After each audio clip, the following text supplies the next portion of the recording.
ಚಿನ್ನದಂತ ಹುಡುಗಿ ಚಿನ್ನವನ್ನ ಕದ್ಕೊಂಡು ಬಂದ್ಲಂತೆ ಅಂತ ಕಥೆಯನ್ನು ಸುಮಾರು ಕೇಳಿದ್ದೀವಿ. ಇಲ್ಲೂ ಒಂದು ಹಾಗೆ ಒಂದು ಚಿನ್ನ ಇನ್ನೊಂದು ಚಿನ್ನವನ್ನು ತಗೊಂಡು ಬರುವಂಥ ಕೆಲಸವನ್ನು ಮಾಡಿರೋದು. ಅದು ಹೆಂಗೆ 14.8 kg, ಸಣ್ಣ ಪುಟ್ಟದಾದರೆ ಓಕೆ. ಇದಕ್ಕೆ ಸ್ಮಗ್ಲಿಂಗ್ ಅಂತ ಕರೀತಾರೆ, ಗೋಲ್ಡ್ ಸ್ಮಗ್ಲಿಂಗ್ ಅಂತ ಹೇಳಿ. ಇದಕ್ಕೆ ಬಳಕೆ ಮಾಡಿಕೊಂಡಿರೋದು ಪೊಸಿಷನ್ನಲ್ಲಿರುವಂಥವರನ್ನು, ಅಧಿಕಾರದ ದುರುಪಯೋಗ ಅಂತ ಹಲವು ಕಡೆಗಳಲ್ಲಿ ವ್ಯಾಖ್ಯಾನ ಕೇಳ್ತೀವಿ. ಆದರೆ ಈ ವ್ಯಾಖ್ಯಾನ ಮಾಡಬೇಕಾದಕ್ಕೆ ಏನಾದರೂ ಒಂದು ಕಾರಣ ಬೇಕಲ್ಲ. ಇಲ್ಲೂ ಕೂಡ ಹಾಗೆ ನಿಮಗೆ ಅನೇಕ ಪ್ರಶ್ನೆಗಳು ಬರ್ಬೋದು. ಅರೆ, ಅಧಿಕಾರದ ದುರುಪಯೋಗಕ್ಕೂ ಗೋಲ್ಡ್ ಸ್ಮಗ್ಲಿಂಗು ಏನ್ರಿ ಲಿಂಕು ಅಂತ ನಿಮ್ಮಲ್ಲಿ ತಲೆಯಲ್ಲಿ ಹುಳ ಬಿಟ್ಕೊಂಡಿರ್ತೀರ. ಹುಳ ಬಿಟ್ಕೊಳ್ಳೋಕೆ ಹೋಗಬೇಡಿ, ಕ್ಲಿಯರ್ ಆಗಿ ಪಿಕ್ಚರ್ ಕೊಡ್ತೀವಿ. ಅವಾಗ ಏನು, ಗೋಲ್ಡ್ ಸ್ಮಗ್ಲಿಂಗ್ ಕೇಸ್ನಲ್ಲಿ ನಟಿಯೊಬ್ಬರು ಈಗ ಅರೆಸ್ಟ್ ಆಗಿರೋದು. ಮಾಡೋ ಕೆಲಸ ಮಾಡಿ ಅಂತಂದರೆ ಇನ್ನೇನೋ ಮಾಡೋಕ್ಕೆ ಹೋಗ್ಬಿಟ್ಟು ತಗಲಾಕೊಳ್ಳೋದಂತಂದರೆ ಇದೇ ಇರಬೇಕು. 14.8 kg ಚಿನ್ನದೊಂದಿಗೆ ಸಿಕ್ಕಿ ಬಿದ್ದಿರುವಂಥದ್ದು ನಟಿ ರನ್ಯಾ. ಯಾರಿವಳು ನಟಿ ರನ್ಯಾ? ನೋಡಿರ್ತೀರ ಅನೇಕ ಚಿತ್ರಗಳಲ್ಲಿ, ಸುದೀಪ್ ಜೊತೆಗಿರುವಂಥ ಮೂವಿಯಲ್ಲೂ ಕೂಡ ನೋಡಿದ್ದೀರಾ. ಕೋರ್ಟ್ ಮುಂದೆ ನಟಿ ರನ್ಯಾನ್ನ ಈಗ ಹಾಜರುಪಡಿಸಿದ್ದಾರೆ. ಯಾಕೆ ಅಂತಂದರೆ ಇದು ಉದ್ದೇಶಪೂರ್ವಕವಾಗಿ ಸ್ಮಗ್ಲಿಂಗ್ ಮಾಡ್ದಂಗೆ ಕಾಣಿಸ್ತಾ ಇದೆ ಮೇಲ್ನೋಟಕ್ಕೆ. ರನ್ಯಾಗೆ ಪೊಲೀಸ್ ಅಧಿಕಾರಿಗಳು ಸಹಕಾರವನ್ನು ಕೊಟ್ಟಿರುವಂಥ ಶಂಕೆ ಇದೆ. ಯಾಕೆ? ಕೆಲವರಿಗೆ ಕೆಲವು ರೀತಿಯಾದಂಥ ವ್ಯವಸ್ಥೆಗಳನ್ನು ಮಾಡಿಕೊಡಲಾಗಿದೆ. ಈ ವ್ಯವಸ್ಥೆಯಲ್ಲಿ ಪ್ರೋಟೋಕಾಲ್ ಅಧಿಕಾರಿಗಳನ್ನು ಬಳಸಿಕೊಂಡಿಲ್ಲ, ದುರುಪಯೋಗ ಪಡಿಸಿಕೊಂಡ್ರ ಅನ್ನುವಂಥ ಮಾತನ್ನು ಆಡಬಹುದಿಲ್ಲಿ ಪ್ರೋಟೋಕಾಲ್ ಅಧಿಕಾರಿಗಳನ್ನು.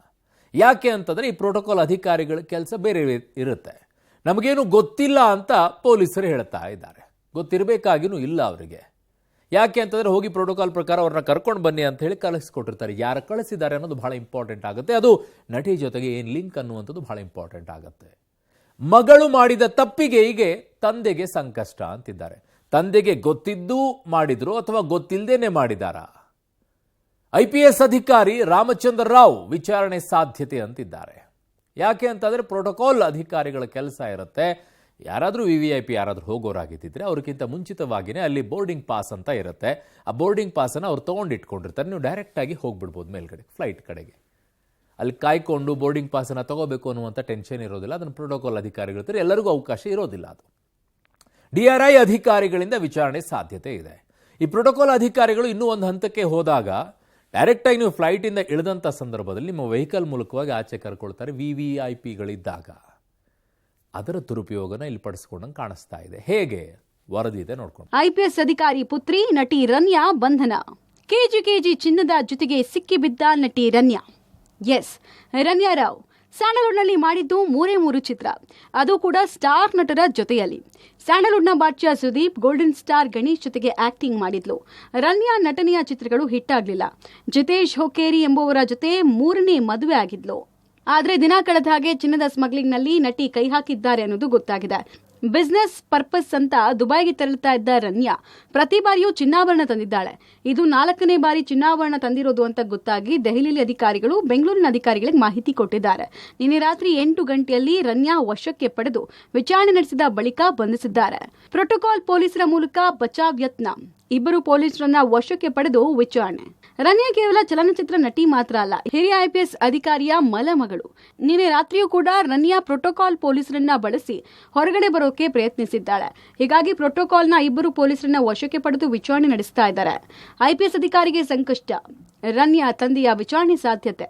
ಪ್ರೋಟೋಕಾಲ್ ಪೊಲೀಸರನ್ನ ಬಳಸಿಕೊಂಡು ಏರ್ಪೋರ್ಟ್ನಿಂದ ಹೊರಗೆ ಬರೋದಕ್ಕೆ ರನ್ಯಾ ಪ್ರಯತ್ನಿಸಿದ್ದಾಳೆ.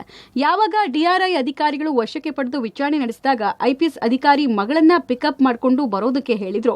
ನಮಗೂ ಇದಕ್ಕೂ ಯಾವುದೇ ಸಂಬಂಧ ಇಲ್ಲ ಅಂತ ಹೇಳಿಕೆಯನ್ನ ಕೊಟ್ಟಿರುವುದು ಗೊತ್ತಾಗಿದೆ. ಹೀಗಾಗಿ DRI ಅಧಿಕಾರಿಗಳು ರನ್ಯಾ ತಂದೆಯನ್ನ ವಿಚಾರಣೆ ನಡೆಸುವ ಸಾಧ್ಯತೆ ಇದೆ. ಒಟ್ನಲ್ಲಿ ಕೋಟಿ ಹಣ ಇದ್ರೂ ಕೂಡ ಗೋಲ್ಡ್ ಸ್ಮಗ್ಲಿಂಗ್ಗೆ ಇಳಿದಿದ್ದ ರನ್ಯಾ ರಾವ್ ಅವರನ್ನ ಬಂಧಿಸಿ ವಿಚಾರಣೆ ನಡೆಸಿದ್ದಾರೆ. ಈ ಮೂಲಕ ದೊಡ್ಡದೊಂದು ಬ್ರೇಕ್ ಥ್ರೂ ಈ ಪ್ರಕರಣದ ಮೂಲಕ ಸಿಕ್ಕಿದೆ. Muralidhar, crime bureau, public TV. ಯಾವ ಹುತ್ತದಲ್ಲಿ ಯಾವ ಹಾವಿರುತ್ತೆ ಅನ್ನುವಂತಹ ಪ್ರಶ್ನೆಗಳಿಗೆ ಉತ್ತರಗಳು ಆವಾಗ ಸಿಗ್ತಾ ಇರುತ್ತೆ. ಕೈ ಹಾಕಿದಾಗಲೇ ಗೊತ್ತಾಗುತ್ತೆ ಅಲ್ವಾ. ಕೆಲವೊಂದು ಟೈಮಲ್ಲಿ ಹುತ್ತದಿಂದ ಹಾವು ಎದ್ದು ಬಂದಾಗಲೇ ಗೊತ್ತಾಗುತ್ತೆ. ಈಗ ತಾನಾಗೆ ಸಿಕ್ಕಾಕೊಂಡಿದೆ. ಈ ವಿಚಾರದಲ್ಲೂ ಕೂಡ ಹಾಗೆ. ಈಗ ಏನು ಅಂತಂದ್ರೆ ಈ ಪ್ರಕರಣದಲ್ಲಿ ಈಗ ಹೊಸ ಟ್ವಿಸ್ಟ್ ಕೂಡ ಸಿಗ್ತಾ ಇದೆ. ಗೋಲ್ಡ್ ಸ್ಮಗ್ಲಿಂಗ್ ಕೇಸ್ನಲ್ಲಿ ನಟಿ ರನ್ಯಾ ಬಂಧನ ಆದ ನಂತರ ರನ್ಯಾ ಪತಿ ಜತೀನ್ ಹುಕ್ಕೇರಿ ಕೂಡ DRI ಅಧಿಕಾರಿಗಳನ್ನ ಈಗ ವಶಕ್ಕೆ ಪಡ್ಕೊಂಡಿದ್ದಾರೆ. ಚಿನ್ನಾಭರಣ ಸಾಗಾಟದ ಹಿಂದೆ ಅಕ್ರಮ ಹಣ ವರ್ಗಾವಣೆದ ವಾಸನೆ ಕೇಳಿ ಬರ್ತಾ ಇದೆ. ಯಾಕೆ? ಹವಾಲಾ ದಂಧೆಕೋರರ ಮೂಲಕ ದುಬೈಗೆ ಹಣ ಸಾಗಾಟವನ್ನ ಮಾಡೋದಂತೆ. ತದನಂತರ ಹವಾಲಾ ದಂಧೆಕೋರರು ಬಿಲ್ಡರ್ ಮೂಲಕ ಅಕ್ರಮ ಹಣ ವರ್ಗಾವಣೆಯನ್ನ ಮಾಡೋದು, ಅದರ ಪ್ರತಿಯಾಗಿ ಚಿನ್ನಾಭರಣವನ್ನ ತಂದಿರೋದು ಬೆಳಕಿಗೆ ಬರ್ತಾ ಇದೆ ಅಂತ ಪ್ರಾಥಮಿಕವಾಗಿ ಸದ್ಯ ತನಿಖೆ ಮುಂದುವರೆಸಿದ್ದಾರೆ ಡಿಆರ್ಐ ಅಧಿಕಾರಿಗಳು. ಗೋಲ್ಡ್ ಸ್ಮಗ್ಲಿಂಗ್ ಕೇಸ್ನಲ್ಲಿ ನಟಿ ರನ್ಯಾ ರಾವ್ ಬಂಧನದ ವಿಚಾರದಲ್ಲಿ ಈಗ ಬಹಳಷ್ಟು ಬೆಳವಣಿಗೆಗಳಾಗ್ತಾ ಇದೆ. ಬಟ್ ಈ ಪ್ರಕರಣವನ್ನ ಬಹು ಸುಲಭವಾಗಿ ಮುಚ್ಚಿ ಹಾಕುವಂಥ ಪ್ರಯತ್ನಗಳು ನಡೆಯುತ್ತೆ. ಅಲ್ಲಲ್ಲಿ ಅಡ್ಜಸ್ಟ್ಮೆಂಟ್ಗಳು ಅಂತ ಹೇಳ್ತಾರಲ್ಲ ಹಾಗೆ. ನನ್ನ ಸಹೋದ್ಯೋಗಿ ಈಗ ಕ್ರೈಮ್ ಬ್ಯೂರೋ ಹೆಡ್ ಆಗಿರುವಂಥ ಮುರಳೀಧರ್ ನನ್ನ ಸಂಪರ್ಕಕ್ಕೆ ಸಿಗ್ತಾ ಇದ್ದಾರೆ. ಮುರಳೀಗ ದೊಡ್ಡ ದೊಡ್ಡ ಪ್ರಕರಣಗಳು ಈ ರೀತಿಯಾಗಿ ಬೆಳಕಿಗೆ ಬಂದಾಗ ಸಹಜವಾಗಿ ನಮ್ಮಂಥ ಸಾಮಾನ್ಯ ಜನರಿಗೆ ಬರುವಂಥದ್ದು ದೊಡ್ಡವ್ರ ಡೀಲಿಂಗ್ಗಳೆಲ್ಲ ಅಲ್ಲಲ್ಲಿ ಅಡ್ಜಸ್ಟ್ ಆಗಿಬಿಡುತ್ತೆ ಬಿಡ್ರಿ ಅಂತ ಹೇಳಿ, ಅಂತಹ ಮೇಲ್ನೋಟಕ್ಕೆ ಕಾಣಿಸುವಂಥ ಪ್ರಕರಣ ಇದೇನಾದರೂ ಕಾಣಿಸ್ತಾ ಇದೆಯಾ ಅಥವಾ ಇಲ್ಲ ತುಂಬ ಡಿಗ್ ಮಾಡ್ತಾರೆ, ತುಂಬ ದೊಡ್ಡವರ ಕೈವಾಡ ಇದೆ ಅನ್ನುವಂಥ ಕಾಣಿಸ್ತಾ ಇದೆಯಾ ಮೇಲ್ನೋಟಕ್ಕೆ ಏನಾದರೂ ಮುರಳಿ?